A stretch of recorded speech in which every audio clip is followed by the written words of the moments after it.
Okay, बिस्मिल्लाहिर्रहमानिर्रहीम। तो शुरू करते हैं अपना लेक्चर नंबर 5।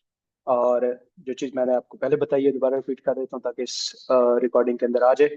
तो पहली चीज़, गूगल क्लासरूम में आपके तमाम लेक्चर्स उसी दिन ही अपलोड हो जाते हैं। आपके नोट्स जो आपने पढ़ने हैं, याद करने हैं, वो भी उसी वक्त अपलोड हो जाते हैं। और आपके टेस्ट या प्रैक्टिस क्वेश्चन भी अपलोड किए जाते हैं।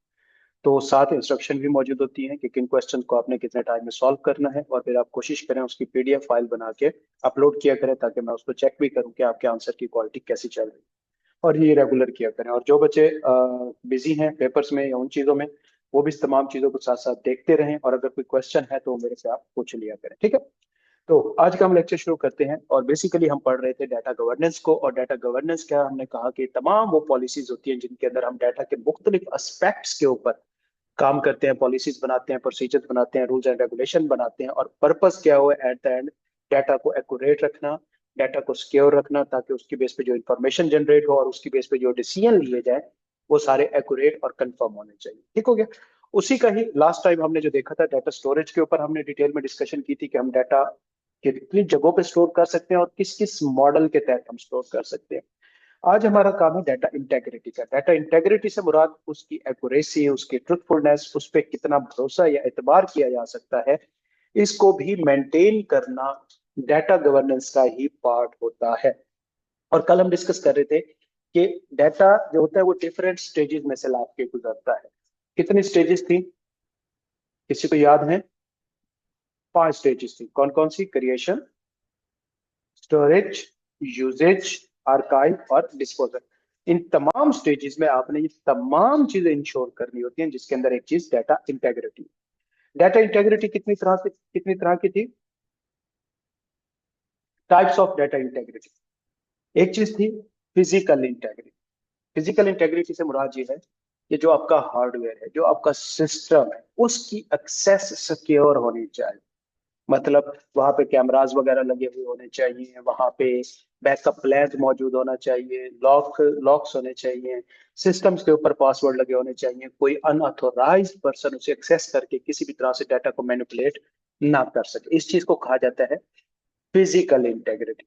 दूसरी चीज लॉजिकल इंटेग्रिटी। मतलब जो डाटा अंदर मौजूद है उसको इंश्योर करें कि उसके अंदर किसी तरह का एरर ओमिशन ना हो, किसी भी तरह की एरर या ओमिशन ना हो। आपने ये इंश्योर करना है। तो इसके लिए मुख्तलिफ तरह के हम मेजर्स लेते हैं, चेक्स यूज करते हैं, जिनका पर्पस क्या होता है? डाटा की एक्यूरेसी को इंश्योर करना। Ensuring data remains consistent and accurate and in database through constraint validation and relationship। relationship आगे चल के हम देख लेंगे जब हम बात करेंगे मुख्तलिफ किस्म के डीबीएस, डेटाबेस मैनेजमेंट सिस्टम पढ़ेंगे, तो उसके अंदर हम देखेंगे। आगे आप इसके अंदर एक बात कर लेते हैं और वो है डाटा वैलिडेशन। कि डाटा वैलिडेशन को किस तरह से आप यूज करते हुए डाटा को एक्यूरेट रख सकते हैं ताकि गलती के चांसेस उसके अंदर कम से कम हो। फॉर एग्जांपल, मैं आपको एक एग्जांपल देता हूँ। नॉर्मली एक्सेल के अंदर हम देखते हैं कि किस तरह से हम डाटा के अंदर वैलिडेशन यूज करते हैं। मैं आपको एक चीज दिखाता हूँ। जैसे फॉर एग्जांपल, मेरे पास स्टूडेंट हैं क्लासेस में 1 2 3 4 5 6 7 8 9। ये एक मेरे पास लिस्ट है बरा। तो यहाँ पे student ID, student name, subjects, और आप कह सकते हैं कोर्स या प्रोग्राम। ये मेरे पास एक डाटा है। मतलब मैंने अपने पास सिस्टम में स्टूडेंट का डाटा मेंटेन किया हुआ है और मुझे ये डाटा ये रखना है। ठीक है। अब मैं आगे जो वर्किंग कर रहा हूँ इसे फिलहाल आप ना देखें, ये प्रोग्रामिंग होती है एक्सेल के अंदर, फिर भी मैं देख लेता हूँ। इसको हम करते हैं प्रयास, इसको मैं करता हूँ कैप, इसको मैं करता हूँ फाउंडेशन एसएससी का, इसको मैं करता हूँ स्किल, इसको करता हूँ एमएसए, इसको मैं करता हूँ सी फैब। मतलब ये मैं प्रोग्रामिंग कर रहा हूँ सॉर्ट ऑफ, जो हमारी पिछली शीट पे यूज। ठीक हो गया। इसी तरह सब्जेक्ट्स में मैं डाल देता हूँ कुछ DSR TXT BLD। मतलब ये सब्जेक्ट्स है नॉर्मली हम जो पढ़ाते हैं। अब मैं आपको एक और चीज दिखाता हूँ। मैं यहाँ पे गया, मैं डाटा में गया, यहाँ पे डाटा वैलिडेशन का मैं रूल लगाता हूँ, डाटा वैलिडेशन अप्लाई करता हूँ मैं इस कॉलम पे। मैं कुछ वर्किंग कर रहा हूँ, ये भी आपको जरूरत नहीं है, जब हम MS ऑफिस की क्लास करेंगे तो वहाँ पे आप देख लेना। तो वहाँ पे मैं आपको सिखाऊंगा ये चीज़ें कैसे होती हैं। तो मैंने इसको किया ओके, और ये मैंने ओके कर दिया। उसके बाद स्टूडेंट नेम नहीं, सब्जेक्ट पे आ जाते हैं। मैं यहाँ पे डाटा वैलिडेशन अप्लाई कर देता हूँ, डाटा वैलिडेशन। उसके बाद मैं इधर चाहता हूँ इधर, और उसके बाद सो सिलेक्ट करता हूँ, यहाँ पे आता हूँ सब्जेक्ट से। चल मैंने सब्जेक्ट सिलेक्ट कर दिया, और उसके बाद मैं कोर्स पे आता हूँ, यहाँ पे भी मैं वही एक्टिविटी करता हूँ, डाटा वैलिडेशन अप्लाई कर रहा हूँ, ताकि बाद में कोई इसके अंदर मैं जब डाटा इन कर रहा हूँ तो कम से कम गलती के चांसेस, तो देखिए गलती फिर भी हो जाती है, लेकिन उसके चांसेस को कम से कम रखने के लिए मैं सारी वर्किंग कर रहा हूँ। जैसे कि मैं इधर चलता हूँ, और ये कर देता हूँ। अब मैंने ये कुछ प्रोग्रामिंग कर लिया, अब मेरी ये शीट है डाटा की, मेन शीट हमारी ये। इसके अंदर मैंने डाटा इंटर करना है। अब फॉर एग्जांपल पहले तो मैं कहता हूँ कि जो मेरे स्टूडेंट हैं वो कितने हैं, टोटल 9 स्टूडेंट। एक चीज के अब मैं इस कॉलम के अंदर स्टूडेंट की आईडी मेरी किस फॉर्म में है, 1 2 3 फॉर्म में है, या बीच में कोई अल्फाबेट था? अल्फाबेट नहीं था ना कोई भी। तो लिहाजा चांसेस हैं या नहीं है कि मैं यहाँ पे अल्फाबेट टाइप कर सकता हूँ गलती से? ऐसे कर सकता हूँ। तो मैंने इस सेल के ऊपर एक तो ये प्रिंसिपल अप्लाई कर दिया है कि अल्फाबेट इसके अंदर ऐड नहीं हो सकता, सिर्फ क्या होगा, डिजिट। जैसे कि मैं ये लिखता हूँ एक अल्फाबेट, मैं एंटर करूंगा एरर। समझ आ गया? एक तो मैंने ये। दूसरी चीज मैंने उसे कहा कि मेरे टोटल स्टूडेंट्स कितने हैं, 9। तो इसके अंदर कोई भी डबल डिजिट ऐड नहीं हो सकता। समझ आई? सिर्फ कौन से हो सकते हैं, जो मेरे स्टूडेंट हैं। 1 किया आ गया, 2 किया आ गया, 3 किया आ गया, 8 किया आ गया। लेकिन मैं जैसे ही 11 लिखूंगा, नहीं। मतलब एक चांस, काफी सारे चांसेस मैंने एरर के खत्म कर। अब अगर मेरे ये रूल्स लगे हुए हैं, तो इस रूल्स के अंदर अगर कोई डाटा पड़ा है तो मेरा काफी भरोसा है इसके ऊपर कि स्टूडेंट आईटी के अंदर कम से कम ये वाली गलतियां नहीं होंगी। जैसे मेरे स्टूडेंट्स के अंदर कोई इस तरह के नंबर नहीं ऐड होंगे जो मेरे स्टूडेंट है ही, कोई उसके अंदर डिजिट्स नहीं होंगे, कोई एक्स्ट्रा अल्फाबेट्स नहीं होंगे, कोई एक्स्ट्रा डिजिट्स नहीं। समझ आ गई? स्टूडेंट नेम मुख्तलिफ होंगे, मैं कोई भी लिख सकता हूँ। सब्जेक्ट, अब मेरे सब्जेक्ट 3, यहाँ पे हो सकता है कोई ऑडिट पे लिखा जा सकता है, गलती से मैं लिखूंगा तो एरर आ गया। जो मेरे सब्जेक्ट है जो मैंने उनको दे दिए हैं वो लिखूंगा तो यहाँ पे लिखे जा सकते। समझ आ गई बात? अगर इसके अंदर मैं कोई डिजिट लिखता हूँ, एरर आ जाए। सेम इसी तरह कोर्सेज हमारे पीआरसी हैं, अगर पीआरसी लिखता हूँ तो आ जाता है। मैं से के गलती से एफएस लिख दूं, नहीं है। ये बेसिकली मैंने क्या किया है, मैंने वैलिडेशन अप्लाई किया यहाँ पे, ताकि जो डाटा मैं इसके अंदर रखूँ उसके अंदर कम से कम गलतियों के चांसेस। ये कौन सी इंटेग्रिटी इंश्योर हो रही है? लॉजिकल इंटेग्रिटी इंश्योर हो रही है। और दूसरी साइड में मेरे सिस्टम पे पासवर्ड लगा हुआ, ये कौन सी इंटेग्रिटी है? सिस्टम कोई पासवर्ड है, फिजिकल इंटेग्रिटी है। कैमरे लगे हुए हैं क्लास में, ऊपर से देख रहे हैं कि मेरे सिस्टम को कौन एक्सेस कर रहे हैं, ये कौन सी सिक्योरिटी है? Physical integrity. कंसेप्ट क्लियर हो गया? कल मैं आपको ये समझाना चाह रहा था, जो बात खत्म हो। ये हमारी लॉजिकल इंटेग्रिटी। उसके बाद अगली हमारी इंटेग्रिटी आती है entity integrity, ensuring each record in database is uniquely identified. मतलब कोई भी रिकॉर्ड जो है वो डुप्लीकेट नहीं होना चाहिए, यूनिकली आइडेंटिफाइड हो। जैसे कि फॉर एग्जांपल यहाँ पे मेरा एक स्टूडेंट जिसकी आईडी नंबर 1 है, उसका नाम अली है। इस पूरी शीट में क्या अली का नाम दोबारा हो सकता है कि नहीं हो सकता? हो सकता है। क्या सब्जेक्ट कॉमन हो सकते हैं कि नहीं हो सकते? हो सकते हैं। कोर्स कॉमन हो सकते हैं कि नहीं हो सकते? लेकिन स्टूडेंट आईडी कॉमन हो सकती है कि नहीं हो सकती ना? स्टूडेंट आईडी एक ऐसी चीज है जिसकी वजह से इस बंदे को यूनिकली आइडेंटिफाई किया जा सकता है। अगर मैं ये स्टूडेंट आईडी डुप्लीकेट कर दूं तो मेरा डाटा क्रेडिबल रहेगा? एक नंबर में किसी और को भी अलॉट कर दूं, एक बस में आपने टिकट बुक की, वही दूसरे बंदे ने भी बुक कर ली, क्या उसकी कोई इंटेग्रिटी रहेगी ना? ये कौन सी है, ये कौन सी इंटेग्रिटी है? Entity integrity. एंटिटी का मतलब ये जो आगे स्टूडेंट का नाम है, जो हमारे डाटा के अंदर एक कोई चीज है जिसके बारे में डाटा मौजूद है, उसकी इंटेग्रिटी कैसे इंश्योर करनी है कि वो यूनिकली आइडेंटिफाइड। कोई ना कोई उसके साथ की ऐसी होनी चाहिए जिससे आप उसको यूनिकली आइडेंटिफाई कर सकें। क्या कोर्स से उसे आइडेंटिफाई किया जा सकता है? नहीं। कोर्स में अली नाम के कोई बच्चे हो सकते हैं। सब्जेक्ट से आइडेंटिफाई किया जा सकता है? नहीं। नेम से आइडेंटिफाई किया जा सकता है? नहीं। हाँ, स्टूडेंट आईडी से किया जा सकता है। तो आपने कम से कम एक इस तरह के डाटा के अंदर मस्ट रखनी है जो पूरी उस रो के डाटा को यूनिकली आइडेंटिफाई कर रही है। क्लियर है? Okay. Ensuring each record in database uniquely identifiable using primary की। तो ये जो स्टूडेंट आईडी है ये सारी क्या है? प्राइमरी कीज हैं जो पूरी रो के अंदर मौजूद डाटा को यूनिकली आइडेंटिफाई कर रहे हैं। इनको क्या कहते हैं हम? प्राइमरी की कहते हैं। समझ आ गई बात? क्लियर है? अच्छा। तो ये चीज हमारी एंटिटी इंटेग्रिटी कहलाती है। प्राइमरी की डेफिनेशन देख लें। Primary key is a unique identifier for each row in a table. ये जो हमने टेबल बनाई थी इसके अंदर यूनिक कौन सी चीज आइडेंटिफाई कर रही है इस डाटा को? यूनिकली। क्या नाम से यूनिकली आइडेंटिफाई हो सकता है? नहीं। सब्जेक्ट से हो सकता है? Student ID. और ये कॉलम है या रो है? ये जो स्टूडेंट आईडी है, स्टूडेंट आईडी नंबर 1, ये किस रिकॉर्ड को यूनिकली आइडेंटिफाई कर रही है? कॉलम को या रो को? रो को। जहां नंबर 1 लिखा है उसके सामने जो रिकॉर्ड है वो उससे रिलेटेड है, नीचे वाला नंबर 2 से रिलेटेड है? 1 से रिलेटेड रो है सारी की सारी। आप स्टूडेंट आईडी की डिस्क्रिप्शन को ना देखें जो ऊपर हेडिंग है, वो नहीं है प्राइमरी की, वो तो हेडिंग है। प्राइमरी की क्या है? 1, जिसका नाम क्या है? Student ID. तो ये जो 1 है ये इस रो को शो कर रहा है या नीचे कॉलम के साथ लिंक्ड है?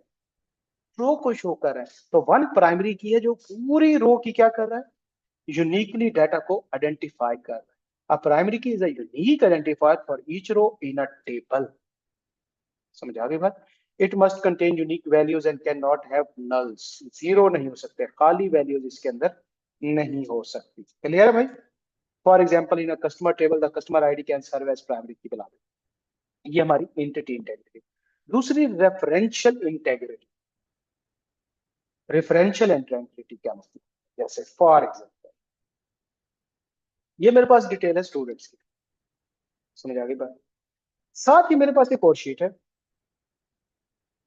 जहां पे मैं लिखता हूँ स्टूडेंट आईडी, टोटल फी,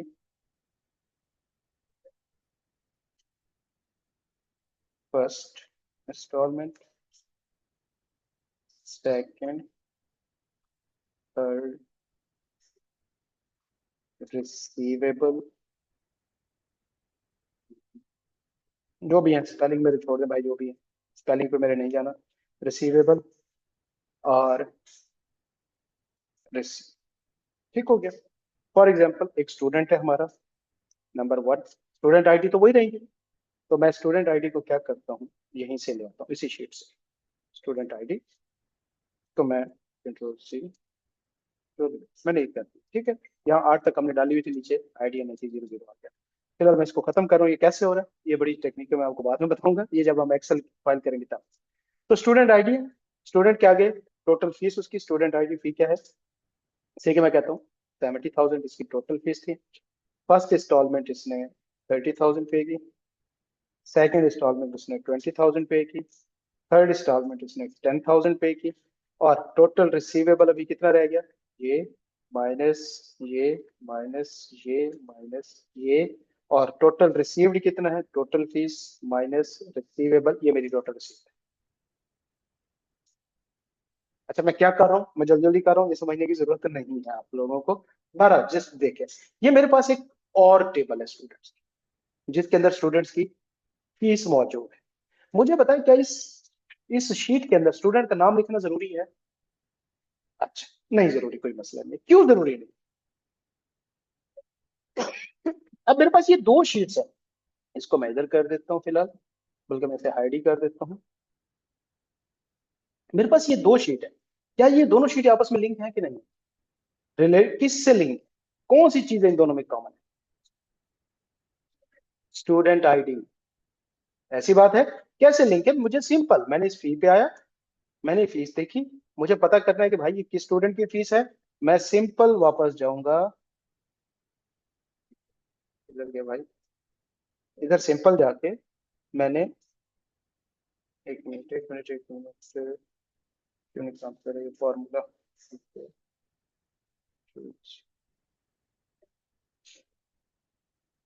ओके, मैंने सिंपल देखना है, ये होता है, ये देखें, समझ आई बात। अच्छा, ये जो मैं कर क्या रहा हूँ, इसको छोड़ दें, मैं इसमें कर क्या रहा हूँ, इस चीज को छोड़ दें आप, कि किस तरीके से मैं शीटों के दरमियान में मूव कर रहा हूँ। ये मेरे पास एक शीट है, और दूसरी ये मेरी स्टूडेंट की शीट है। इन दोनों शीटों का आपस में लिंक है कि नहीं? बिल्कुल, किससे? स्टूडेंट आईडी से। मुझे यहाँ पे नाम लिखने की जरूरत नहीं, क्योंकि ये डुप्लीकेट हो जाएगा। स्पेस घेरेगी ना जगह भाई, मेरे सिस्टम में स्पेस घेरेगी, मैं उधर भी नाम लिख रहा हूँ, दोबारा नाम लिखूं, क्या फायदा है? सिंपल स्टूडेंट आईडी मौजूद है, मैं देखना चाहता हूँ किस स्टूडेंट के, मैंने एक क्लिक किया वापस उसी पे आ गया। तो शीट पे आ गया, नजर आ गया, उस शीट पे आ गया। मैं वापस जाना चाहता हूँ, तो मैं इधर से उस शीट को देख सकता हूँ कि यह कहाँ लिख गया। अब देखेंगे, ये दो डिफरेंट टेबल, लेकिन ये दोनों टेबल आपस में कनेक्टेड है। अगर ये आपस में कनेक्टेड ना हो, तो मेरे लिए क्या इस टेबल के अंदर मौजूद इंफॉर्मेशन कंप्लीट होगी? नहीं। इन दोनों का किस चीज से कनेक्टेड है? एक रेफरेंस है, जो दोनों में कॉमन है, दोनों शीट्स में, और वो क्या है? स्टूडेंट आईडी कॉमन है। तो वो की, ये की है जो दो टेबल्स के दरमियान रिलेशनशिप मेंटेन करती है, रेफरेंस मेंटेन करती है, उसको फॉरेन की कहा जाता है। क्या कहते हैं? फॉरेन की। तो कंसेप्ट क्या है इंटेग्रिटी का, कि भाई आपके डेटाबेस में जितनी मर्जी टेबल्स हो, लेकिन उन हर टेबल का दूसरे टेबल के साथ कोई ना कोई रिलेशन होना या लिंक होना जरूरी है। अगर लिंक नहीं है तो उससे आप कन्वर्ट नहीं कर सकते, एक्सट्रैक्ट नहीं कर सकते, डाटा को यूज नहीं कर सकते। जैसे ये मेरी पहली टेबल है, इसके अंदर सारा स्टूडेंट्स का डाटा मौजूद है, इसके अंदर फीस लिखने की जरूरत नहीं, क्यों? इसमें फीस लिखूंगा ये बहुत सारे सेल हो जाएंगे आगे। तो मैंने फीस की अलहदा टेबल बना दी, और इन दोनों टेबल्स को आपस में लिंक कर दिया, किसके साथ? कौन सी की के साथ? इसको क्या कहते हैं? वो की जो दो टेबल्स को आपस में कनेक्ट कर रही है, फॉरेन की। प्राइमरी तो यूनिकली आइडेंटिफिकेशन के लिए होती है, ये क्या है? फॉरेन की है, दो टेबल्स के दरमियान है। मैंने सिंपल किया तो मुझे दो टेबल्स के दरमियान में डाटा नजर आ मिल गया, इन दोनों का आपस में कनेक्शन। समझ आ गई बात? तो ये वाली इंटेग्रिटी क्या कहलाती है? Referential integrity, maintaining consistency between data related table. क्या होना चाहिए? फॉरेन की कॉन्स्ट्रेंट्स वगैरह ऐड करें, ताकि आपको चीजें डुप्लीकेट ना करनी पड़े। मुझे यहाँ पे नाम लिखने की कोई जरूरत है क्या इस टेबल में? नहीं। अगर मैं लिख दूं तो क्या मसला होगा? डुप्लीकेशन। डाटा जगह घेरेगा, डुप्लीकेशन होगी, कंफ्यूज हो सकता हूँ मैं, किसी वजह से कोई एरर हो सकता है नाम लिखते हुए। कम से कम रखो ना भाई। तो मैंने एक फॉरेन की यूज करके इन दोनों टेबल्स के दरमियान में रिलेशन मेंटेन कर लिया। समझ आ गई बात? तो फॉरेन की डेफिनेशन है, foreign key is a field in one table that refer to the primary key in another table. Refer table क्या करती है? दूसरी टेबल के साथ उसको कनेक्ट कर देती है। It enforce a link between the data in two tables. बस इतना आपने ध्यान में रखना है, आगे ये पढ़ने की जरूरत नहीं है, वो मैंने आपको एक्सेल के अंदर बना के अपना दिखा दिया, इनको पढ़ने की कोई जरूरत नहीं। ठीक हो गया? तो लिहाजा ये कितनी तरह की इंटेग्रिटीज होती हैं? फोर। कौन कौन सी? फिजिकल, लॉजिकल, एंटिटी इंटेग्रिटी, और रेफरेंशियल इंटेग्रिटी। कोई क्वेश्चन किसी किस्म का? चलिए आगे चलते हैं। Key practice to date maintain data integrity, तो फिर हाँ जी।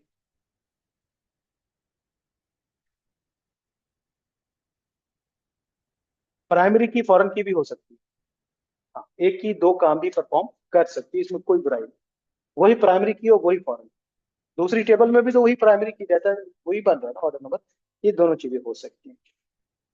अच्छा जी, ये प्रैक्टिस टू मेंटेन डाटा। तो इन चारों इंटेग्रिटी को मेंटेन करने के लिए मैनेजमेंट की क्या प्रैक्टिसेस होनी चाहिए, क्या काम उन्हें करने चाहिए, कौन कौन से मेजर्स लेने चाहिए कि चारों तरह की इंटेग्रिटी को?